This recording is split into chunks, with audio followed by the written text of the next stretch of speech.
So step one is ask, and contrast causes you to do that all day. Step two is answer, and source does that. When you ask, a vibrational reality is all lined up for you with all cooperative components all in the queue. Step three is you got to find some way by getting happy enough or quieting your mind enough to get into the receptive mode so that you can receive the ideas that your inner being is flowing to you. And your inner being will never be like that teacher in that art class that we were talking about. Your inner being will never just bypass you and create it for you and then show you where it is, because there's no satisfaction in that.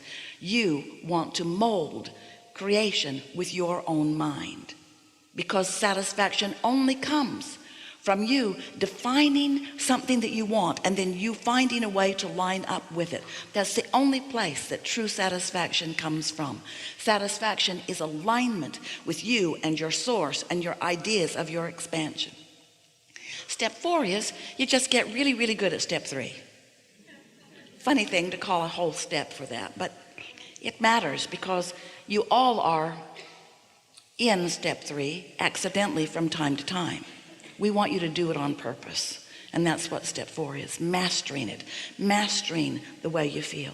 And then step five is being back in step one and that being okay with you, because there will always be more contrast, and we don't want you to beat up on yourself for the new contrast, because the new contrast is often necessary for the new expansion.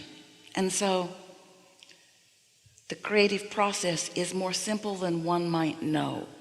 Sometimes you blunder into it accidentally. We call that creating by default.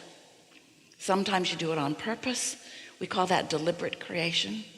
And we know that satisfaction comes only from deliberate creation.